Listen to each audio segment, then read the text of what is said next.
you'll have to excuse me. Let me further excuse myself by saying that I am 92, so you may well get better speeches this year, but I can make a bet you won't get many people older than I am.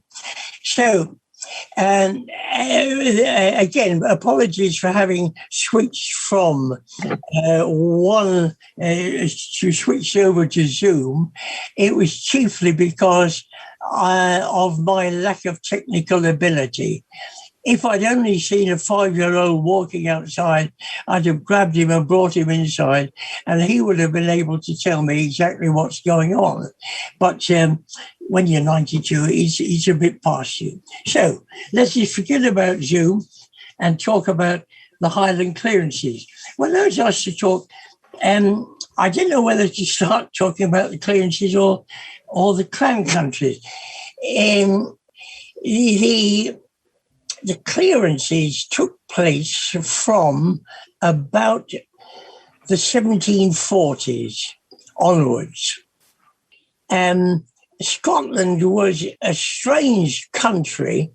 I know everybody thinks that different countries more or less draw boundary lines around separate peoples.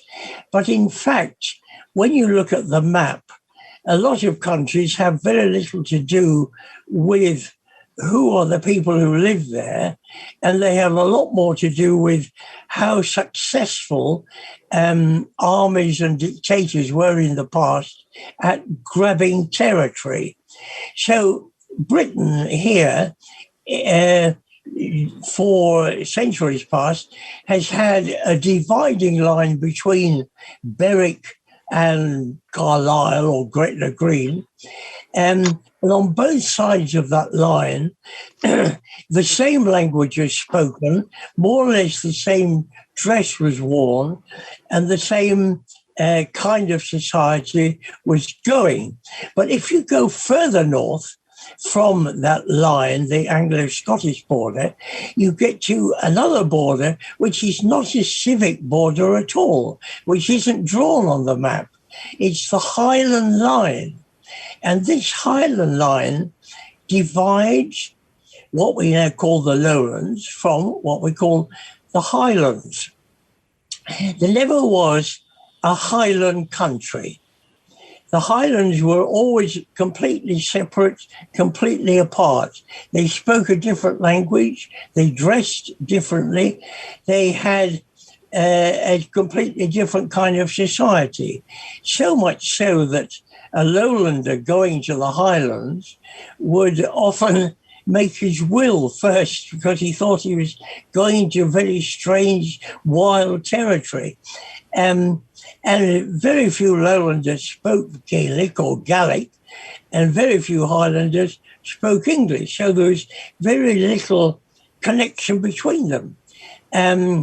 I looked at the language some time ago, and there was far more connection between the lowlands of Scotland and France, which is a long way the other side of England, than there was between the lowlands and the Highlands. If you look at the lowland language, there are 20 or 30 loan words in it from French. There are hardly any loan words in it from Gaelic. In fact, I can only think of two.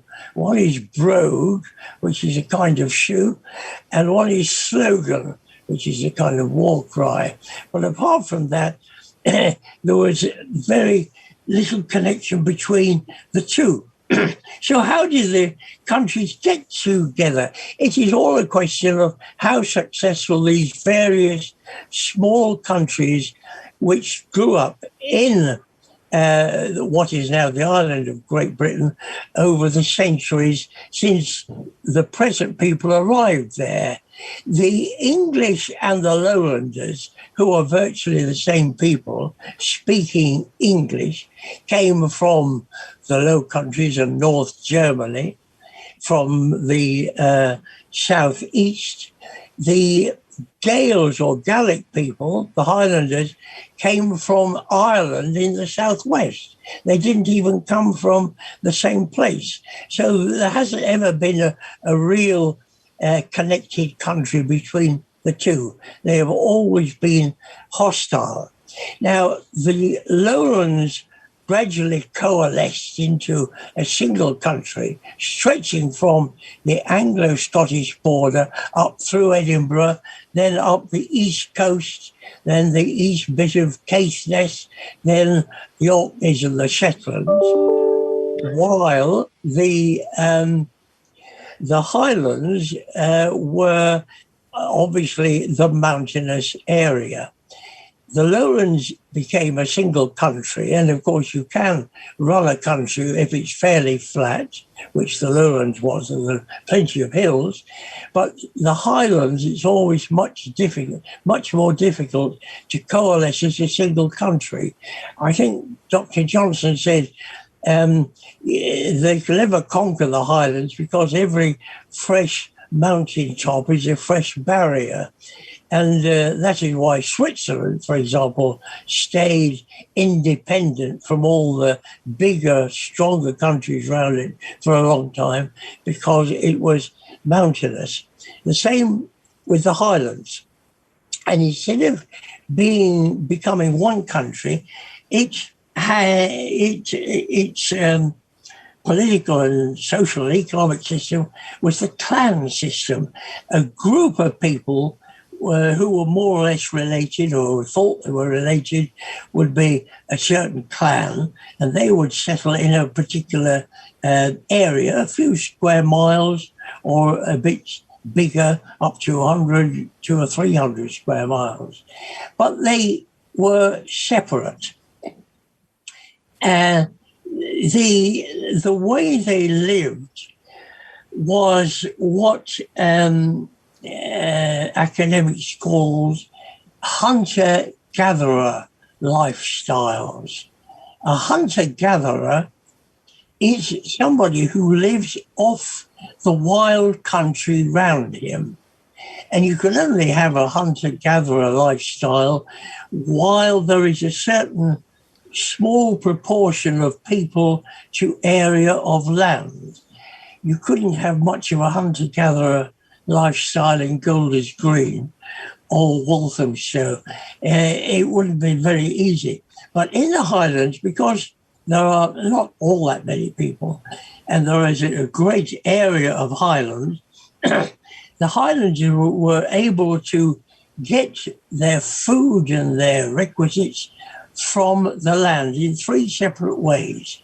Firstly, they were hunters, fishers, people who went out, shot the wild animals, hunted the wild animals, laid snares from them, captured them, shot them, and ate them that way. Or they killed the game birds flying over them, or they fished in the lochs and rivers of the Highlands, the salmon, the trout, and the fish just off the coast, as well as the fish in all the lochs, of which there are plenty in the Highlands. That was their main source of food. The second was herding.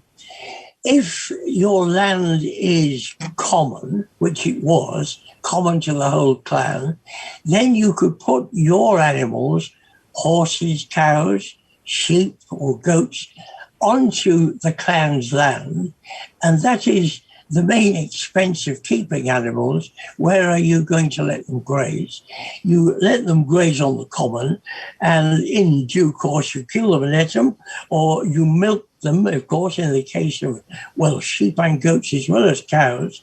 You made cheese and cream out of them, and you ate that way. And the third way would be to till, to farm a little bit of land as in the way of agriculture, and they would grow a little bit of grain, a few what you might call elementary vegetables like cabbages, onions, leeks, and so on. And that was how they got their living. Whereas in the lowlands, just as in England, private property developed, and then finally a capitalist society came, and that was capitalism there. But in the Highlands, there was never this same kind of system at all. And when the lowlanders overthrew the Highlands, which you might say they did from 1740s onwards, they kept saying, oh, the Highland system was terrible. The chiefs, for example, were terrible dictators, bloodthirsty tyrants, and so on. Now, we know this is not true. At least if you're able to sit down and think your way through things, you know it's not true. I think many people reading history books leave their brains behind, because what they believe when they see history books, it always amazes me. Perhaps I'm in a slightly better way to say this, because having a one-track mind, I decided 50-odd years ago that I was interested in the Highland clearances, and I've been studying the Highland clearances ever since. And when I read a history book about the history of this country or that country or this period or that period, I can't say of my own knowledge, oh, that's rubbish, it can't be true. But I know this sounds swell-headed, I do know so much about the Highland clearances that I know that what they're saying is nonsense. Now, why do people write history books in which what they put down is rubbish? Well, let me give you an example. Whenever somebody produces a new history of the Highlands, or a book about the Highlands, or a new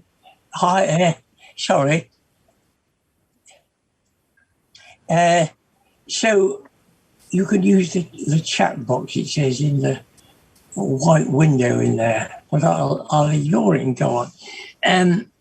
If you saw in a history book that William the Conqueror brought his Norman army over to invade England by jumbo jet, you would say rubbish. He didn't, because there weren't any jumbo jets. Or if you saw Drake was playing bowls on Plymouth Hoe when he heard that the Spanish Armada was approaching on the radio, you'd say, no, he didn't hear it on the radio. There weren't any radios in the 1580s, so you know it's rubbish. But a lot of what you see in history, you can't immediately say it's nonsense.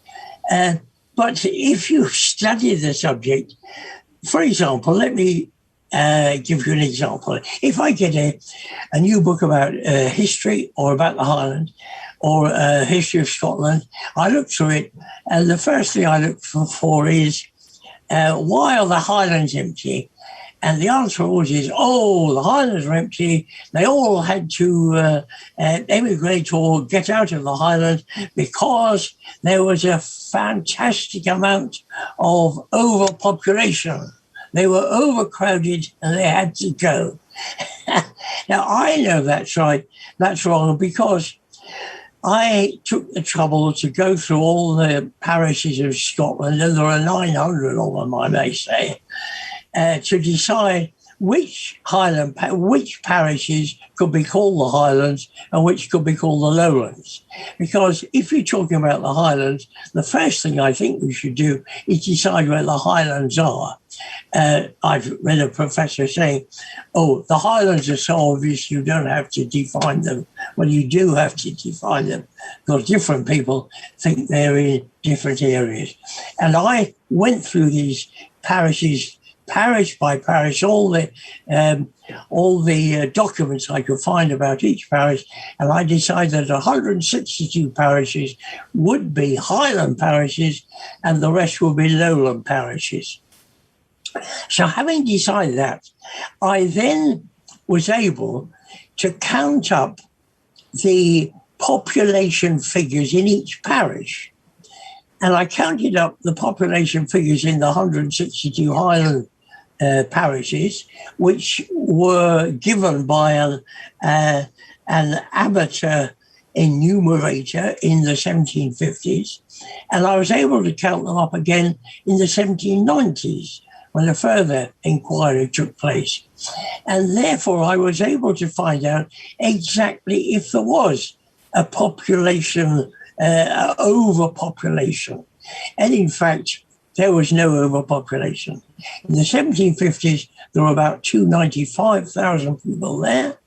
In the 1790s, there were about 325,000 people there. And in fact, you can work it out. The Highlands were a big place. And I worked out that in the second half of the 18th century, the overpopulation consisted of one person in 350 acres. And if you have a country which finds one more person in every 350 acres and then more or less collapses through overpopulation, you don't believe it. Now, why do people put it down?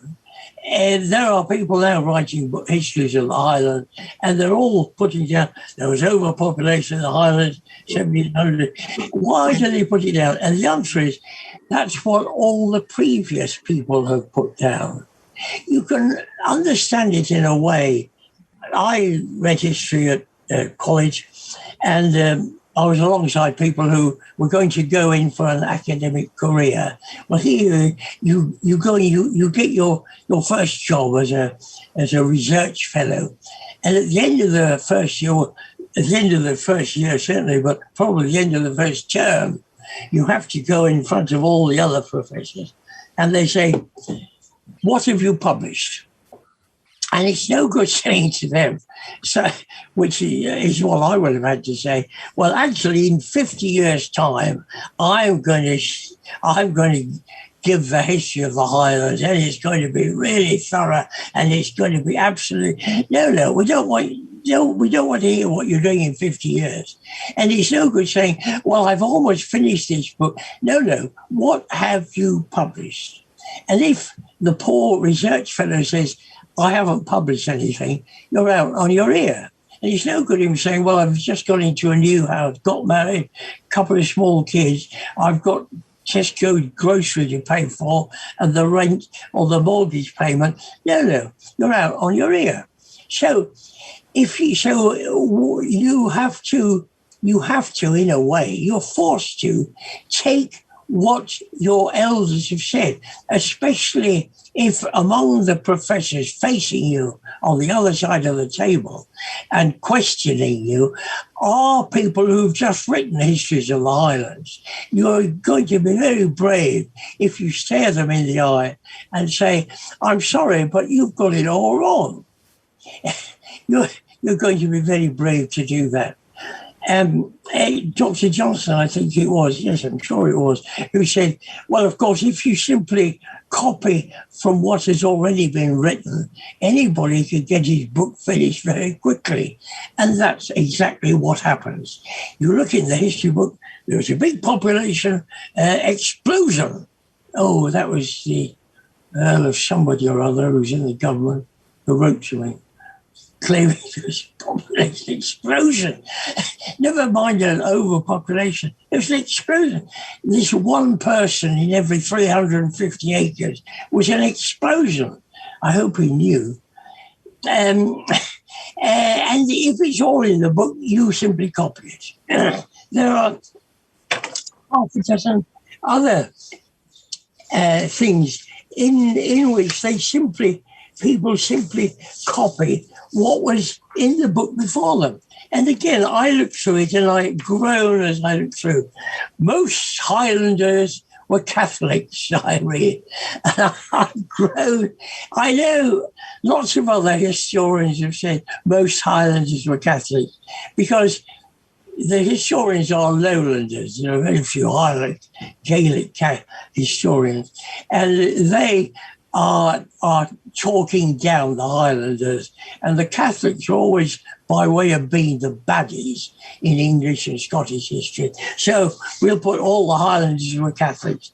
Yes, until I come along and I go through every of the 162 Highland parishes and find out how many Protestants there were and how many Catholics, and then add them up in long columns, 162 entries in each column. And there were 96% of the Highlanders were Protestant, 4% were Catholics. And yet the number of books I could show you almost here and now. And all the Highlanders were Catholics. And that's why they were always so obnoxious to our Protestant ruler in Edinburgh and so on. Rubbish. He simply copied it down. He hasn't had the time, I suppose, if he's a poor research fellow, desperately trying to get something published quickly. He hasn't had time. And then all these things come up time and time again, and I groan to myself. For example, all the old Highlanders drank vast quantities of whiskey. The number of times I've seen that. People have seen the Highland distillers' whiskey adverts with old Highlanders drinking themselves to death, and they think, oh, that must be true. So they all drank. You go back.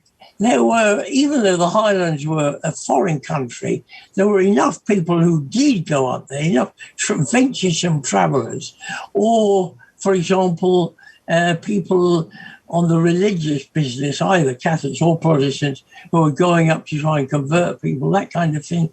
And they used to write a report afterwards, or write the story of their travels, and from them you can see what the Highlanders drank. The Highlanders were notable for drinking water. That's what the Highlanders drank. Or for a special party, they would drink whey. W-H-E-Y. I don't know if you've ever tried it, but the Highlanders milked their cows and they made cheese out of the milk. And their cheese, it was a big thing, very healthy for them, and so forth. And you make cheese out of the curds of the milk, and what you've got left after you take the curds out is whey, which is a kind of watery milk. So, as a special treat, they drank whey, W-H-E-Y, but normally they drank water. And yet, over and over again, the Highlanders all drank gallons of whiskey every day. They didn't. Just a load of rubbish. But I see it in every book. Well, not every book, but I don't see all these errors in every book, but at least a few of them in every Highland book I see. Then again, I see those who carry out the clearances were English. And you feel, oh, yes, I bet this chap is a member of the Scottish National Party or something. Because there weren't any English. The clearances were carried out by the Highland chiefs who became landlords in about the 1750s. And they were the people who carried out the clearances over and over again. You might find the odd Lowlander who bought an estate in 1850 was carrying out some clearances. By and large, the clearances were carried out by the clan chiefs. Mind you, I'm telling you this, but don't believe me. When I first began, I very venturesomely found out all the present descendants that I could of the Highland chiefs who were there between 1750 and 1880, roughly the period of the clearances. And And I thought, out of curiosity, I'll just see what kind of answer I get. I wrote to them all very politely. I didn't write and say, your bloody great-grandfather's an absolute bastard. No, I thought, I'm not going to get an answer. So I wrote very politely, I am interested in the history of the Highland clearances. I'm thinking of writing a book about them. I wondered if you could give me any help as to your little section of the Highlands. They all wrote back. I was amazed. Why they all wrote back, I can't think. I suppose they thought I was going to write about them. But for a time, I was only opening letters with coronets on the back,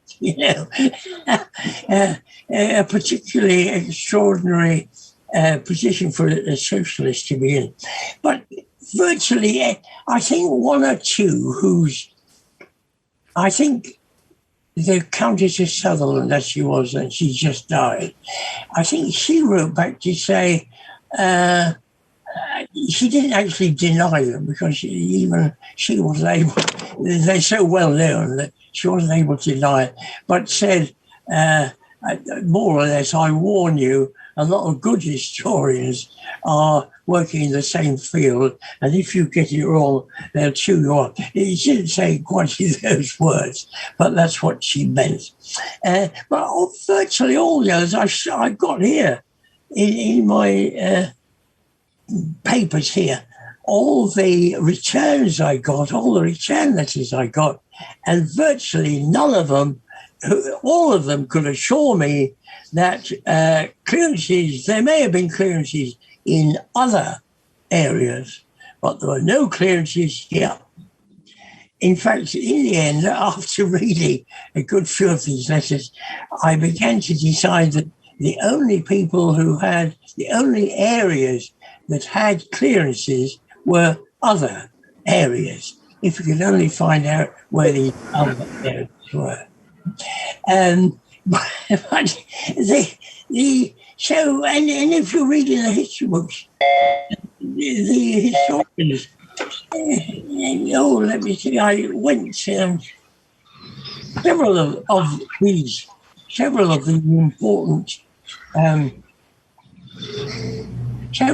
important people wrote back and invited me to go and see them, more or less, or at least to drop in, and their librarians would see me.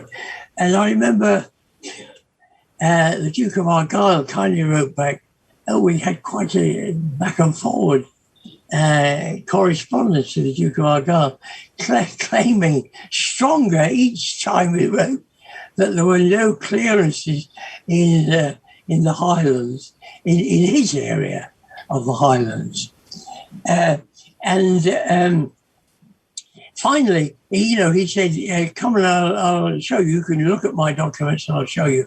And I went up there and sat by invitation, went and looked at his library, went and sat in the library chair. And there were a number of letters open, so you couldn't help but read them, from well-known historians, all of them on first-name terms with the Duke of Argyll, dear Ian, and ending up yours I, A-Y-E, which is short for yours forever kind of thing.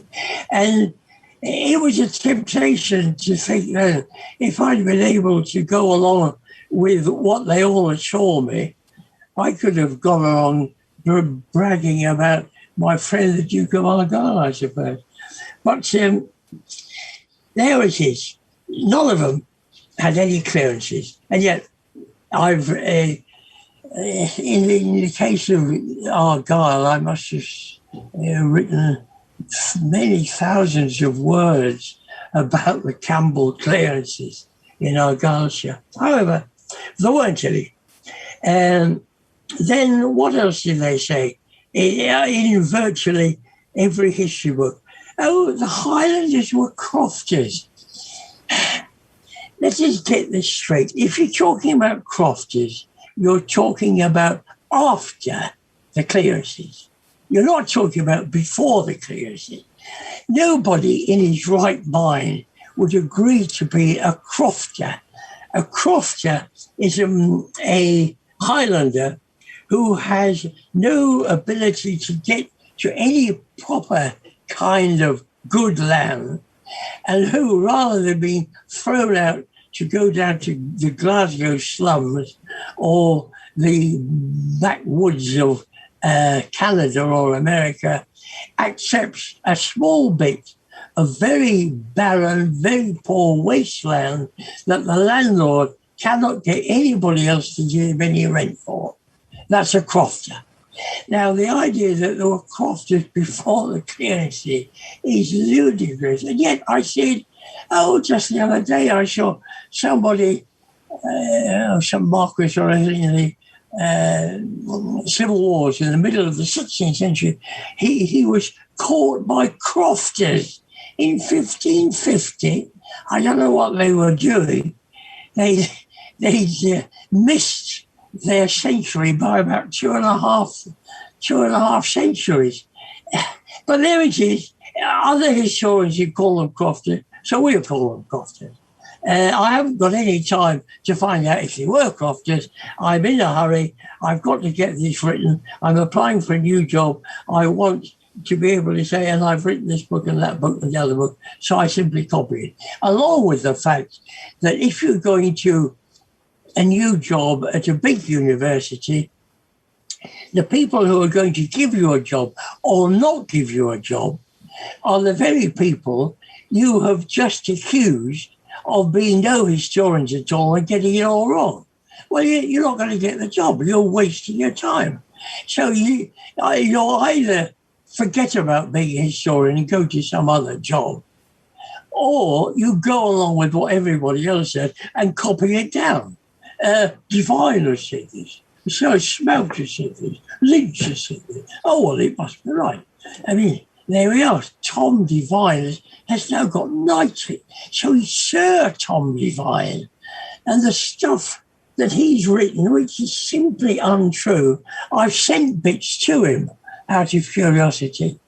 What reply did I get? Nil. No reply at all. So when my books are published, I'll send him a free copy.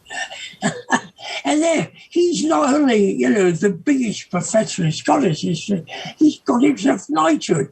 And when he had the knighthood won, the Prime Minister came along to the celebrations. This is the way to be a successful historian. Not the way to be a good historian. I'm a good historian, I would claim.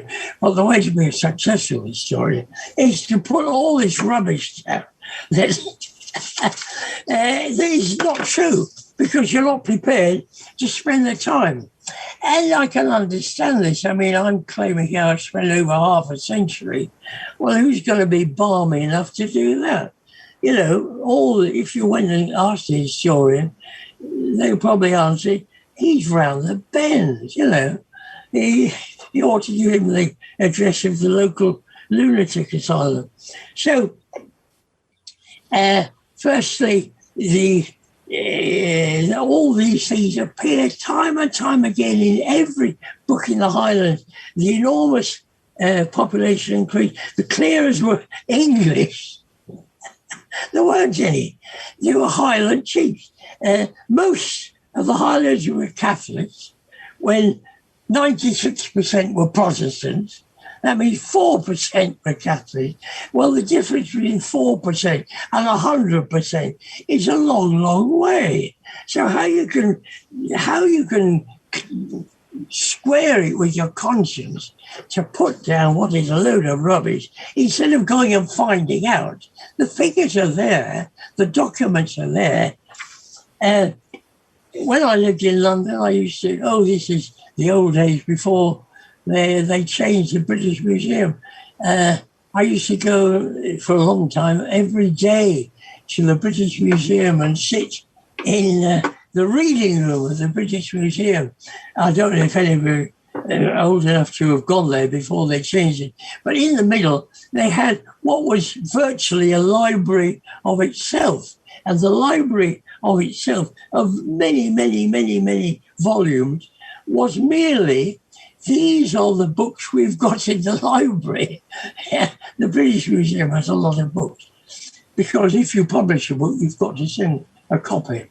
Yes, I sent a copy to the British Museum. You have to, free. And I went through all these. Again, the historian would say, "You must be balmy." I went through them. I couldn't go through every page, but I did go through every page which had a Highland surname on it. A Cameron, a Monroe, a MacDonald, a Campbell, a Fraser, or whatever. And I went through all those, and anything that I thought looked reasonable, I asked them to bring it out to me. Lots of them hadn't anything to do with it, but lots I found absolute nuggets.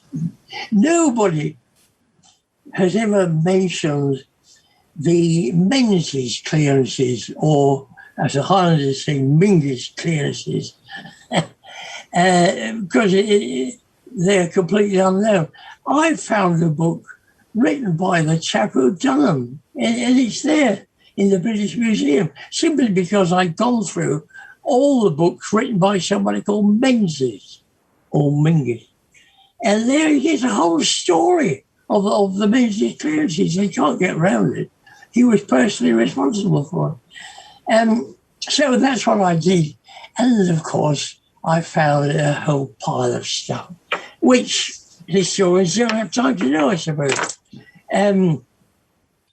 Oh, yes. I said this again, I found. You have to laugh. I mean, if you're not going to cry, you have to laugh. And the poor old Highlanders, we did them a good turn by clearing them all out. Why? Because they were living in terrible conditions with their animals under the same roof. Nobody who's ever seen a Highland hut can ever have thought that the Highlanders were going to get all their animals under this roof. He had probably about 20 cows and calves, a whole flock of sheep. He had half a dozen horses, and he had goats as well. So how are you going to cram them in?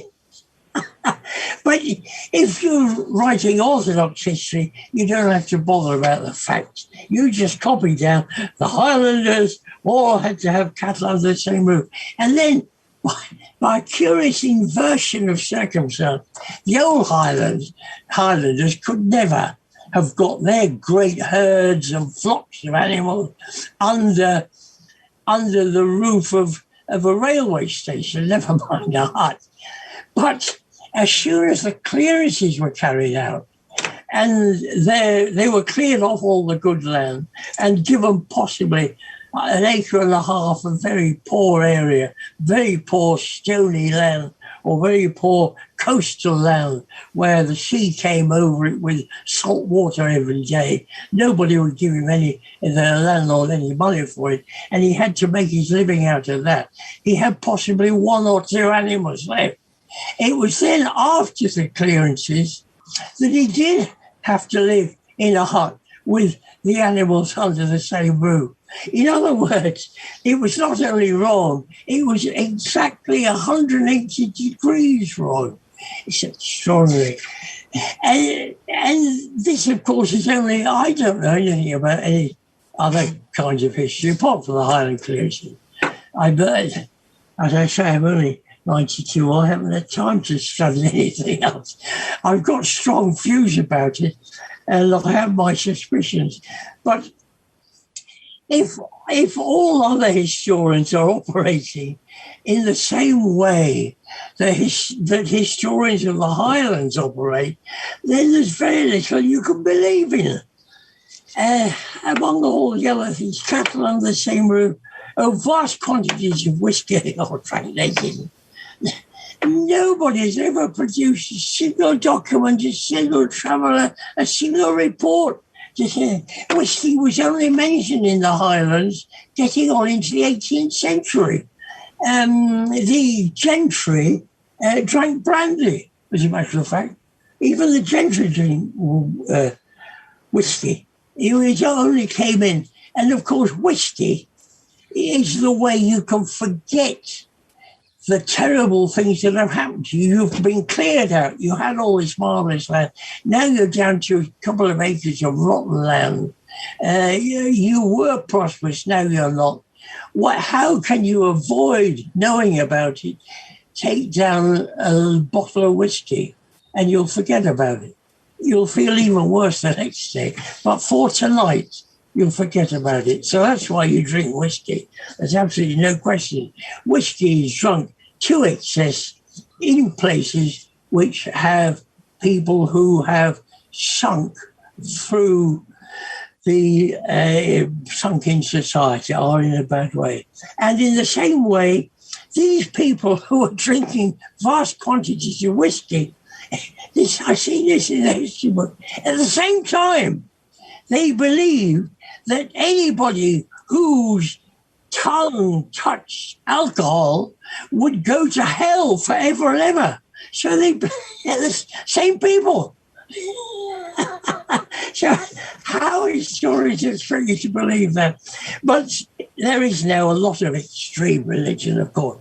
If you really want to find people whose religion really jars on you, go up, I don't know, to the outer Hebrides, where there are still we free Presbyterians who, for example, the ones who denounced from the pulpit some television program that had shown Donald the Duck cartoons, and he saw two boys at the back sniggering, and said, "You will not be sniggering in hell, boy." Now, that's extreme religion for you. But no, according to the history book, the same people who were drinking vast quantities of whiskey were also believed in it. Well, do they ever read the stuff? Honestly, the stuff I see in history books. For example, I find incredible.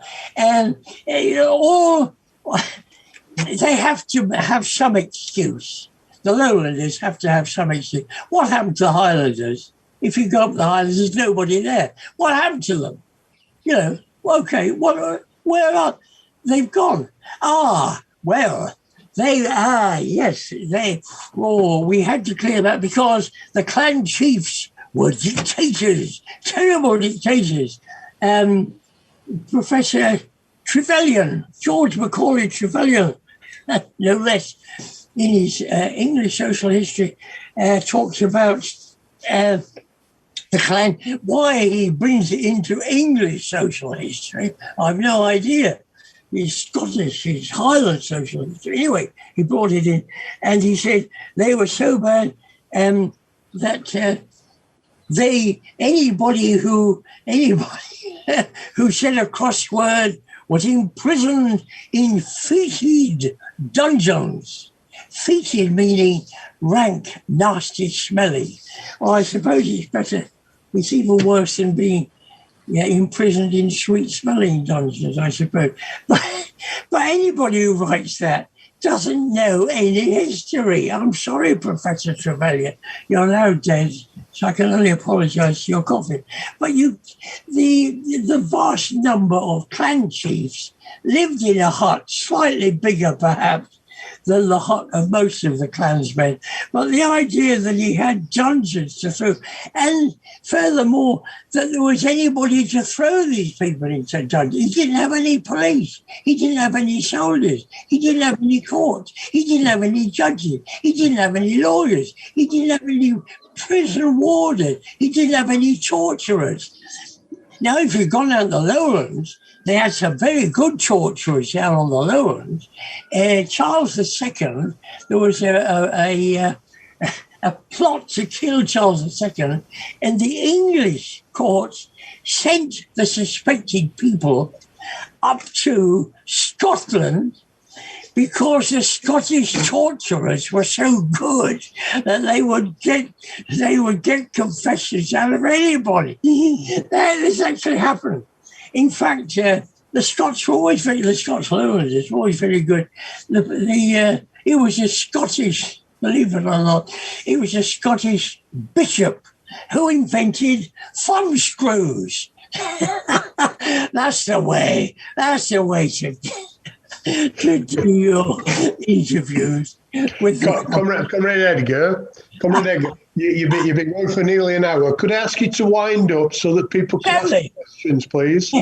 Let me see. Okay. Wind up. Well, there it is. The clearances came along in, for reasons I'll give you afterwards, if anybody is curious enough, after about 1746, the Battle of Culloden, and went on till about 1880 odd, when they passed laws to give a certain kind of certainty of tenure to crofters. Okay, that's it. Okay, thank you very much, comrade. Could I ask you if you wish to make a comment or put a question or indicate via the chat that you wish to either put a question or make a contribution? I can see that Howard has got a copy of your clans and clearances. Oh, good for him. Okay. Could you use the chat, please, so that I can arrange an order for people to speak? Okay, I'll click on chat. There, I clicked on it. I'll take Moggy then, and then I'll take Stanislav. Moggy, then Stanislav, please. Okay. Thank you for a very amazing and entertaining talk, and I could listen to you all day, really. I don't want you to wind up right now. That was wonderful. But, one thing has occurred to me. Weren't the Scots more interested in what was happening with the French Revolution at the time? Oh, yeah. Well, yes, it happened. The French Revolution, the clearances really started in the 1750s or even 1740s. French Revolution, 1789. The Highland landlords were afraid that a lot of naughty people were going around the Highlands trying to rouse opposition to the clearances, and there were even rumours that the book, B92, I forget what, the chap, Tom Paine's books, this is the rumour, I don't think it was true. The rumour was that Tom Paine's books had been translated into Gaelic and were being handed around by the Highlanders. I do not think there's anything in that rumour, but they were certainly afraid that people would rise up. But by that time, I'm afraid any kind of rising was out of the question. Very sad, but there you are. Sorry. Thank you. Stanislav, do you want to come in, please? Okay, I'm turning up. I'm apologize for sometimes I'm going to work and doesn't listen this interesting, how correctly said, the interesting interview. By the way, I have some questions about the Scotland and Wales. When I heard about the languages in the Scotland, I heard the difference between lowlands Englishes. Lowland languages and Highlands languages. Languages. But when I heard about the lowlands, Highlands, I guess English, I remember the Scots language, which located in lowlands. What about the, how correctly said, the, wait a second. The situation with education, with studying and etc. in the Scotland with Scots, and what happened in the Wales right now with the independence movement? Because I would like to say make the Wales independent, and we need for the anyone with Gimre. Thank you. Yes, very interesting. When you talk to people about England, they assume that everybody in England is English. There aren't any other places.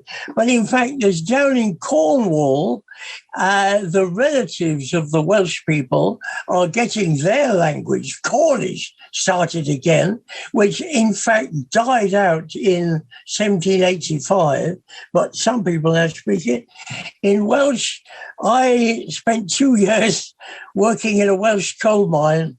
So they were the longest 2 years of my life, believe me. And it was interesting. I picked up a bit of Welsh there. There was still a bit of Welsh, even though it's further into Wales, West Wales and North Wales, that Welsh is still spoken. But it is still spoken by many hundreds, many thousands of people, Welsh, and is a living language. As far as Scotland is concerned, the Lowlanders and the Highlanders were always different. You have to give credit to the Lowlands. They were always well ahead of even the English in things like statistics. Statistics as a word was made up by Sir John Sinclair, a Scotsman. And he got everybody, in fact, the Scottish people had got a chap called Dr. Webster in the 1750s to find out the population of every parish in Scotland, a long way ahead of anything that the English had ever done. And then 1790s, Sir John Sinclair wrote to all the ministers of every parish in Scotland. They got them to write a report on their parish. So it could be half a page, it could be 30 pages long. And he published all these reports in a series, 20 volumes, called The Statistical Account of Scotland. And it's absolutely full of beyond price, the information that it has, and a long way ahead of anything the English had done. And furthermore, the Scots were always ahead of the English with education. In fact, they always had schools before the English had schools. And there are some people, although I've gone along with all these Lowlanders who now call their language English, some Lowlanders say it is so different from English that it is now really a separate language, and they call it Doric. And if you are talking to somebody from Glasgow, you may, if you can speak English, you may get dubious and doubtful about whether he is speaking English at all, because it can be very broad. But I've spent enough time up in Scotland to be able just to understand the Glaswegian accent, thank goodness. Is that okay? Okay. Okay, comrade. I'll take Mike Foster next. Mike Foster, please. Yes. Yeah, thanks very much. Yeah, that was really entertaining. I enjoyed that. Good. I have been writing. I can't say I sort of know too much about the subject before now. My only way in has been the film Culloden by Peter Watkins, made for the BBC in the mid-1960s. Peter Watkins is quite a filmmaker hero of mine, and his aim with that was to sort of humanise the events of the Battle of Culloden. Yeah. And by filming as if a TV film crew had magically appeared at the time. I was just wondering if you'd seen the film, and if that gives a sort of a useful perspective on the Battle of Culloden, or maybe if you could briefly sort of give a bit of detail about the battle itself, because I'm a bit rusty on the details myself. But yeah, thanks very much. Thank you. No, the trouble always came. I was talking earlier on about Protestant versus Catholic, and the English finally decided that James II was definitely a Catholic. And although they were prepared to put up with him while he was alive, on the grounds that he couldn't live forever, and as soon as he died, the crown would descend to one of his two daughters, both of whom were Protestants. So all you did have to do, because the majority of the English people by then and the Scots were Protestant, so all you had to do was to wait for James II to die, and you were there, because a Protestant queen would take over. And then Richard James II spoiled all this marvellous plan by marrying again. The woman he married got pregnant, came to bed, and had a baby boy. So then who was going to be brought up as a Catholic? And of course, a boy comes before a girl in the inheritance of the throne. So the two much older sisters would be pushed to one side, and the little baby boy, a Catholic, would come to the throne. So the Protestants passed the lie, complete lie around, that he wasn't a proper baby boy. It had been, they found a baby somewhere and brought it into the bed in a warming pan. You used to take a warming pan with burning cinders in it to keep the bed warm. And the theory was, it was a lie, that they brought the baby in the warming pan and pushed it in. And then she grabbed hold of the baby and said, "Whoa, I've got a baby." You see, the warming pan baby. Anyway, the trouble was that from then on, you couldn't say, "Oh, well, we'll have to stay with the king because, divine right of kings," because as soon as he died, there's going to be another Catholic. And so that was the end of James II. And opinion turned against him so much, he ran off to the continent. William III came over, who was the husband of one of the previous king's daughters, and William and Mary, Protestants, succeeded to the throne.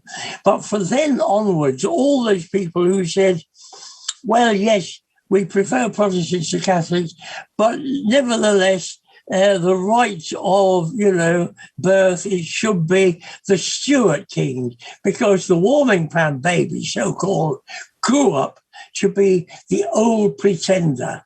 And there was a rebellion in 1715 and another one in 1719 to try and put him on the throne. And indeed, he was still around in 1745. He wasn't dead. And the rebellion, his son, the young pretender, came over and roused mainly Catholics, but also some Protestants, to stand up for the right of older people to succeed to the throne. And the London people, the Hanoverians, by this time, they'd had the two daughters, Protestant daughters, one after the other. William and Mary, they died without any children, or they had about 15 children, they all died. And then Queen Anne also came to the throne. She had 19 children, they all died in those days. And if the Queen couldn't keep the children alive, I don't know who else would. So they died. And then they had to pass over about the next 300 people on the family tree because they were Catholics.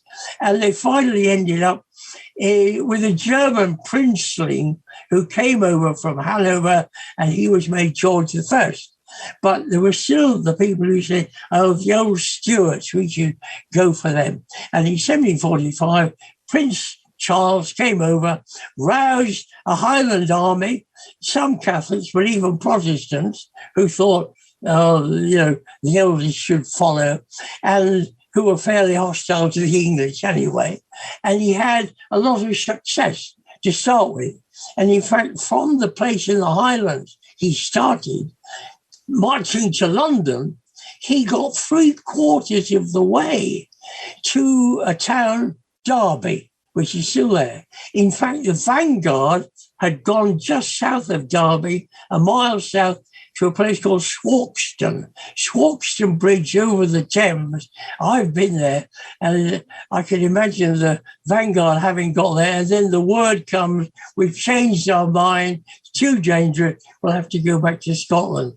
But they got 3/4 of the way, and George II, as it was then, was packing up to go back to Hanover and forget about it.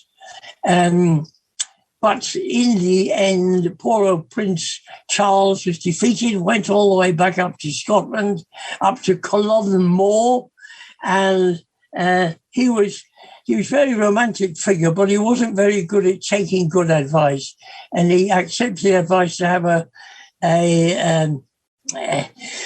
nocturnal raid on the English, and the result was it failed, and all these people came back wet and tired, and that was part of his army when the Battle of Culloden War was fought, and he was beaten quite easily. So that was the end of the Stuart idea of getting the Stuarts back to rule over Britain. So I did see... Okay, thanks. Yeah, cheers. Okay. Yeah. Okay. I'll take Darren O'Neill next, and then Howard, and then if you'll allow me, if the meeting will allow me, I'd like to put a question to you. But Darren, then Howard, then me. Yeah, fine. Hi, Alwyn. Thanks for the talk. It's very enjoyable. I was interested how you sort of made the point that part of our misunderstanding about the history of the Highland clearances is because of historians kind of writing upon each other, writing on top of each other, just kind of repeating the old kind of myths, which your book has sought to kind of challenge and sort of put to one side. I don't pretend to know a lot about Highland clearances, so I'm wondering what your opinion is of John Preble's book. Mike mentioned Preble's book, because obviously I have a sort of smattering of knowledge of Scottish history, and when somebody mentions the Highland clearances to me, I guess I think of Preble's book, and I'm wondering if Preble's book is part of that historic tradition which you're sort of arguing against, or did he actually kind of also, like yourself, kind of tackle some of these myths that had been built up over a number of years? Thank you. Preble, John Preble, in fact, it was because I was working in a publisher's. I'd already spent years working on the Highland clearances, aiming to write a book. I was working in a publisher's office, and the bookseller came out. I opened the bookseller to read it. There was an advert. John Preble is producing a book on the Highland clearances this autumn. So when I got home, I started my book. That was in 1963. If he hadn't produced the book, I wonder if I'd have started yet. But anyway, Preble, yes, it's what they call populist history. I wouldn't look down on it at all. It's possibly he is saying what was in people's minds, which he had to do a bit of guesswork at. But I wouldn't object to Preble's book. There are one or two mistakes poor old Preble does get wrong by following, for example, this enormous population increase between 1750 and 1800. He's got it there. But give him credit, he did his best, and he talked about it. When I was doing history at college in the 1940s, you didn't even mention the Highland clearances. It was incredible. It was more interesting the things you didn't talk about than the things you did talk about. We didn't talk about slavery, for example. Well, we didn't talk about slavery until 1807, when the the noble, heroic British Navy stopped the slave trade.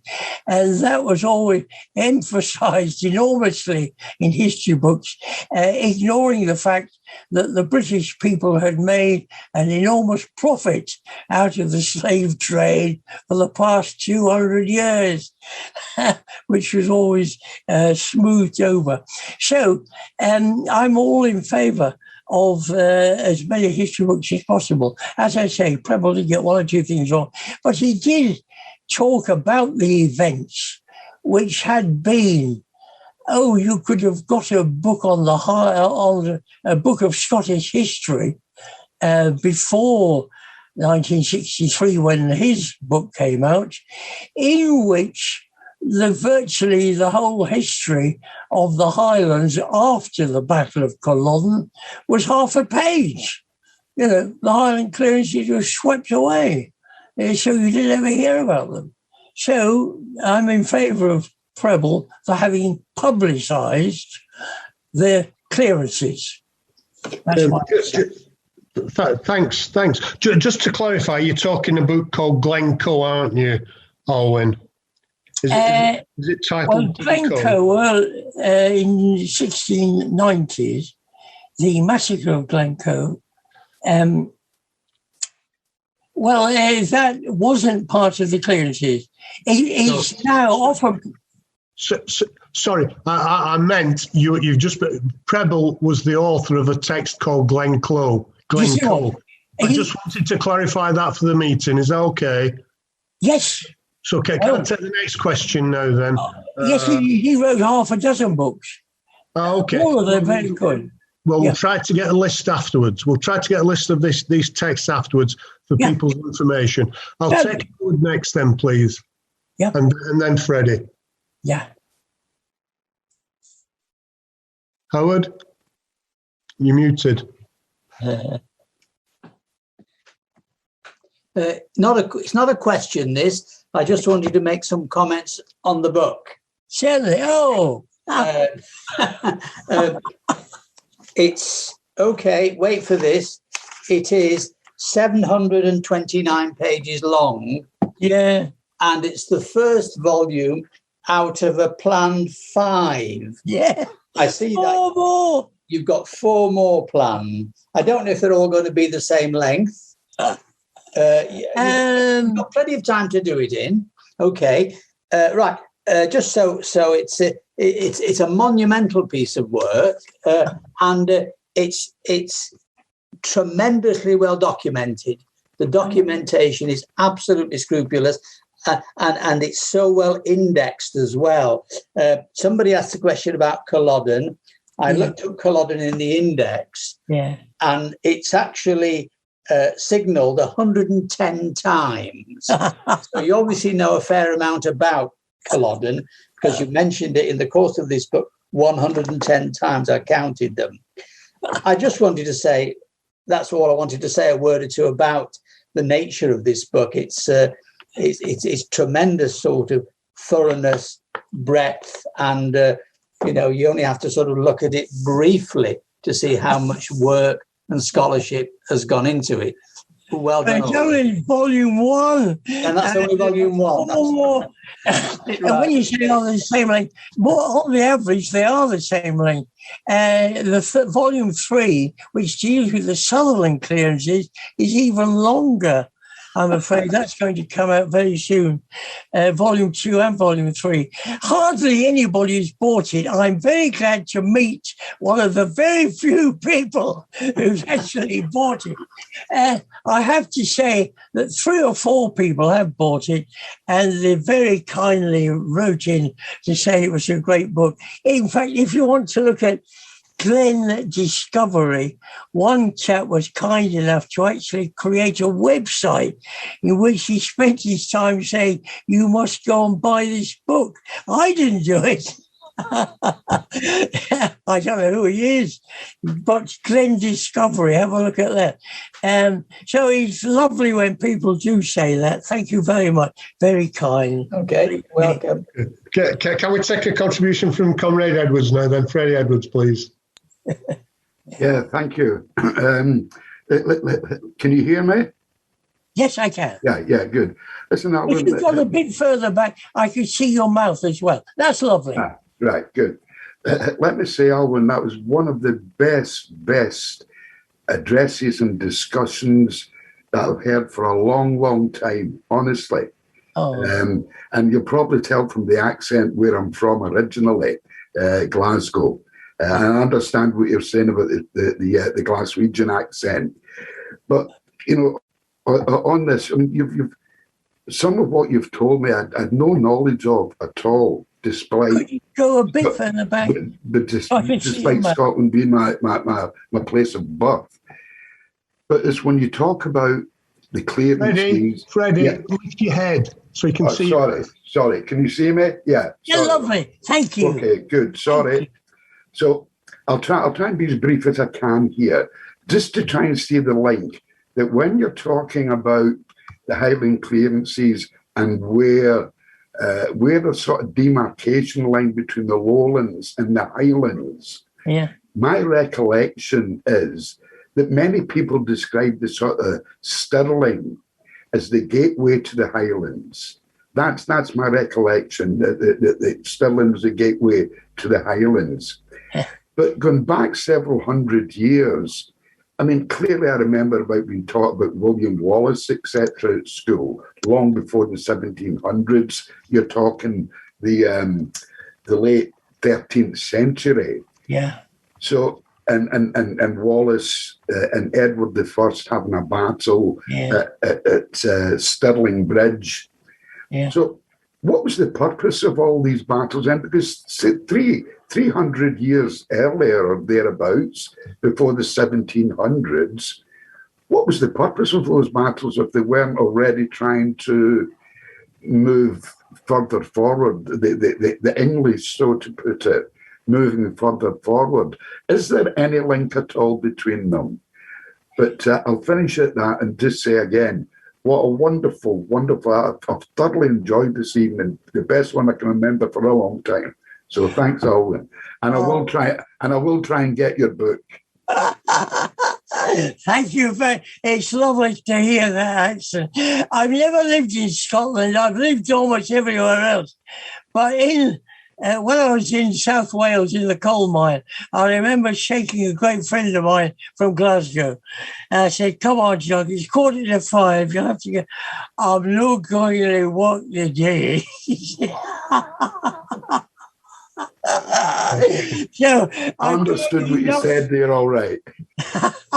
I got enough Glasgow accent. And the trouble was I've lived in so many different places that I've picked up such a lot of accent. And I've been in Scotland, opened the car window, asked the passerby, could you tell me?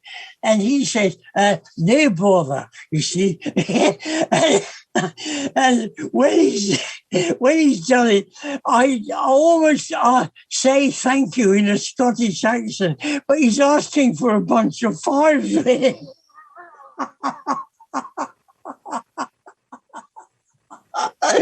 But it's such a catching accent that I could spend the rest of my life talking in Glaswegian.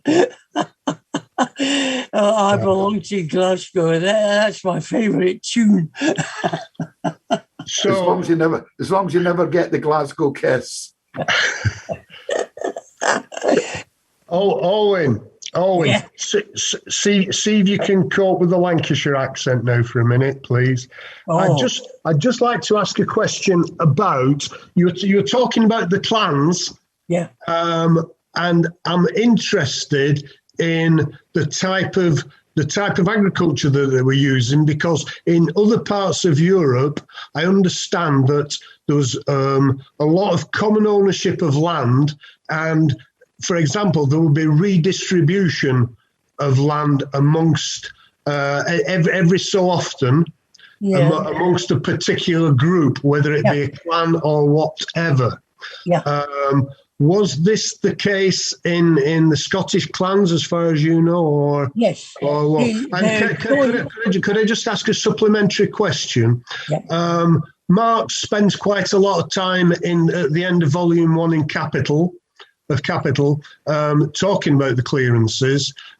Do you think that would you accept the accuracy of what he says, or would we need to adjust our view on the basis of subsequent research? No, what he says is absolutely true. And when he was saying it, nobody was, it was pushed under the carpet, ignored. Marx, as with everything else, was prepared to say what nobody else was prepared to say. And what he said about the Sutherland clearance is very brief, but it was absolutely true. And a final word on the language. I took my granny when I was in school in Manchester, took my granny to Old Trafford. She'd never been to a cricket match. I tried to explain the batsman scored a century. Everybody applauded. He held up his back. So my granny said in a loud accent, "Has he won?"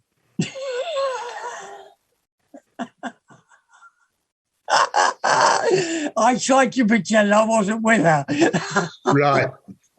Am I going to get an answer to my first question about the organisation of agriculture? That is absolutely true. The joint farms, because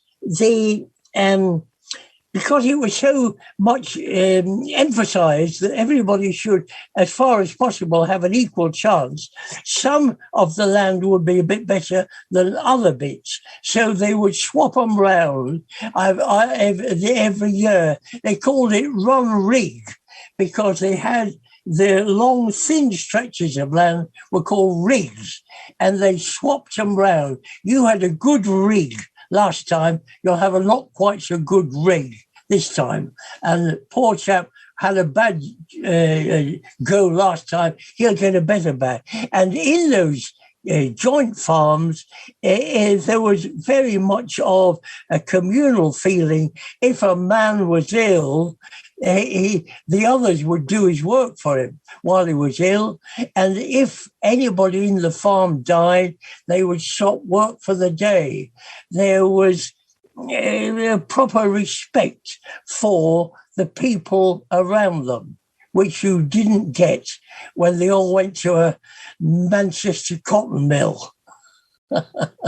Okay. Thank you very much. So I've got Paul. I'm just sorry, Paul. I've already recognised Stanislav. So if I'll take Paul next after Stanislav, please. Okay.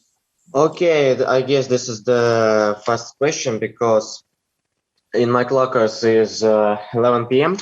So I heard about the situation with the television in countries like Wales, because I remember when in the 1979 countries and Labour country, or Conservatives and the Labour Party decided to agitate it from the Wales people.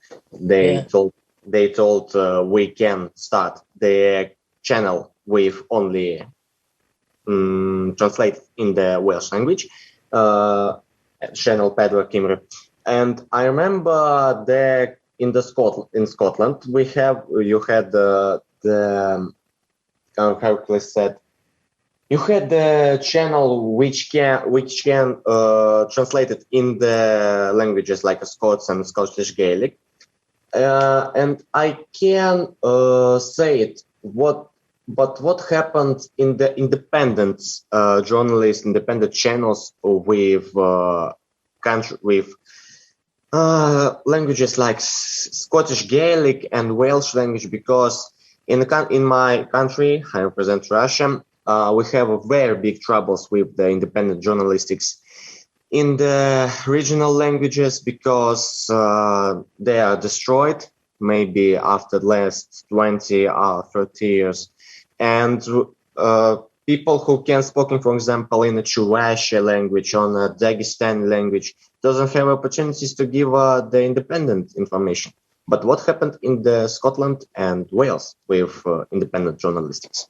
Well, Wales Wales is really reinvigorating its language, and a number of English people who live in Wales or English-speaking people are sending their children to an ysgol, rather a school, a Welsh-speaking school, and there is no reason why people cannot speak two languages. I was at school in London during the war. The school was full of people who'd fled from Europe, and almost everybody spoke at least two languages. I remember one person, as far as I remember, he's about 5.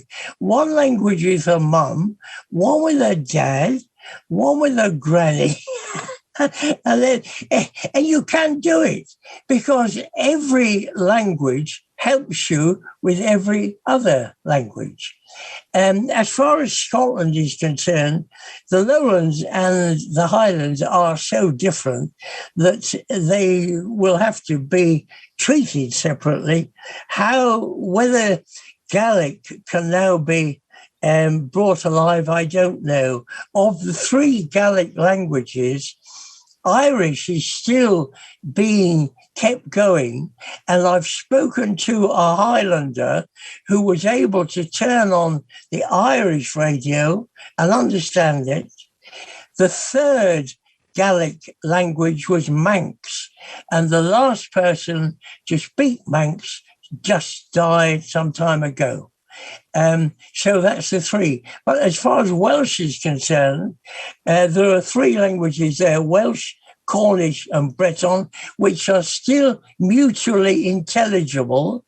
And in fact, when I lived down in Jersey, a Breton troupe came over dancing and singing, and they did a song, and I suddenly realized what it was. It was the Welsh national anthem, sung about 5 times as fast. In the centuries since they've been separated, they've got a lot faster, but it was the same song. So you could still talk, those 3 could still talk to each other. There's a very interesting discussion to be had about language, politics, state centralisation and repression. I don't think we've really got time to go into it at the moment. It'd be great to bring that up at another meeting, I think, Stanislav, if that's okay. According to Comrade O'Neill, he believes that there are only about 50,000 people in Scotland that speak Gaelic. Yeah. Just another comment for Stanislav. There are independent. It's not just the state television that runs local languages in Wales, for example, but the BBC certainly does these national languages. But if we can save that possible discussion for another time, I'd like to take Comrade Paul Edwards, who's also from Scotland. Thanks, Steve. Yes, and thank you to Alwyn. And tremendous, very, very interesting talk. Probably learn more in the short time we've been together than what I did in 4 years of secondary school. It really was most enlightening and very, very much appreciated. Clearly put a lot of time and energy into producing those books. I mean, I've got an absolute ton of questions I'd like to ask, not least of all, what really triggered your interest? Why did you choose this particular subject, or did it choose you? So that's one thing you can maybe answer if possible. The other thing I was going to say, there's certainly a resurgence of Gaelic and Doric language being spoken in school. Now all new builds now have their own, new build schools, that is, have their own Gaelic department, and it's optional. Children have got now the choice of speaking the traditional French, German, Italian, and they can now choose Gaelic if they wish to. So there's certainly a lot more interest in it. BBC Scotland have their own channel called BBC Alaba, and they show live football games along with Gaelic commentary. the word I'm looking for. So yeah, I mean, there's they're certainly trying to keep that kind of stuff alive, and it, it can, tradition can be quite a good thing as long as it just doesn't. I agree 100%. Yeah. Yeah. So another, just one final thing: are you partial to a whiskey? And if so, what's your favourite tipple? Dram. Thanks, Alwyn. I'll leave it at that. Thank you. I'll just put myself on mute again, guys. Go on, mate. Right, thank you. Yes, why I'm interested in the Highland, I do not know. I've always been interested in family history. I've traced my family back. I've got 8 English great-grandparents. They're all born in England. They lived in England. They died in England. I cannot claim a single drop of Scottish blood, I'm afraid. But my mother was of some rather advanced opinions, and the things she said stuck in my mind for a long time. And I remember her denouncing the Sutherland clearances. And even though I was a small boy, it lived with me. And afterwards, when I began to be old enough to read for myself, I began to read, and it was being brushed aside. As I said earlier, though I studied history, I actually read history at university. There no possible smidgen of Highland clearances was ever mentioned. In fact, Britain is England, and England is London, if you're not very careful. So it's a great shame that these separate parts of the country should not have their memories, their history, their language kept going. And when I was studying the Highland clearances, it's going back now to 1750, very often I was able to decide whether a parish Highland or not because was it speaking Gaelic or not. Now this is in Perthshire. Nowadays, it's gone and gone and gone. And it's ended up in 1 or 2 Sutherland coastal parishes, then 1 or 2 Skye parishes, and then 1 or 2 out in Lewis and Harris and so on. But it's a terrible shame that this should be lost. As I was saying earlier on, there is no reason why people cannot speak 2 or 3 languages. Every language you speak helps the other one because you see the construction of the language and it helps you with the other language you're speaking. So I'm all in favour of these languages being kept alive. And the BBC does a lot, as you say. And I look occasionally, and there it is, BBC Wales, BBC Scotland, and so on. They're doing a great job. But when you look at the history, in Wales, for example, not all that long ago, what is it now? Well, not much more than 100 years ago, any child heard speaking Welsh had to hang around his or her neck. It was called the Welsh knot. And it was Wales do not speak, and he had to listen to anybody else. And if he heard anybody else speaking Welsh, he could give them the Welsh knot. 4 o'clock comes home time. The one who has still got the Welsh knot gets the cane. Terrible. And it's completely inexcusable. Absolutely inexcusable. Never should be. Let's hope it can't go on. That's my answer.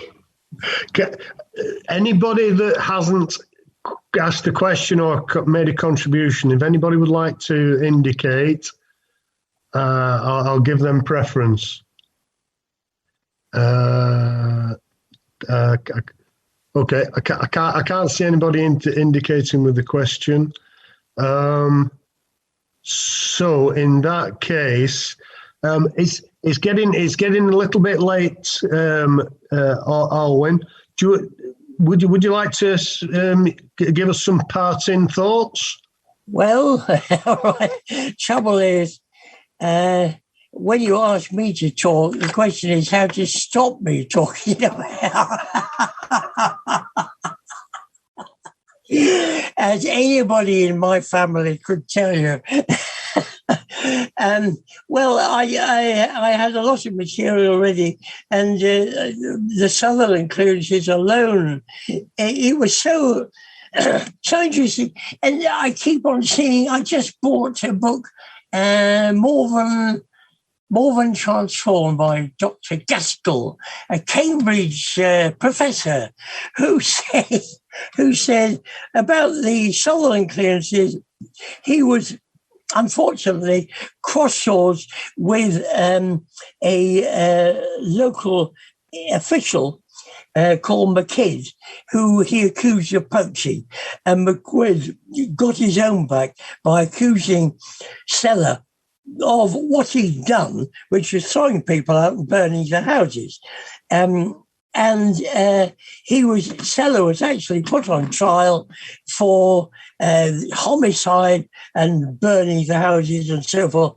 And the history books say he got a fair trial. He had 15 jurymen, being a Scottish trial, and the jurymen were chosen by the court. I'll go into that afterwards. But of the 15, the case was against landlords and big farmers. Of the 15, 9 were landlords, 3 were big farmers, so that was 12 after 15. Seller came from a little town called Elgin, so 13th and 14th members of the jury were from Elgin. So 14 out of 15 had obvious reason to find him not guilty. And very resultingly, they did find him not guilty. And professors are saying, oh, well, they found him not guilty. There's no reason to suggest the jury was rigged. God, how do you get away with it? Anyway, that's it. No more. Okay, thank you very much, comrade. On the meeting's behalf, I'd like to thank you very much for your contribution tonight, and we'll try to get a list of publications that have been mentioned tonight and put it on our website. Okay. Yes.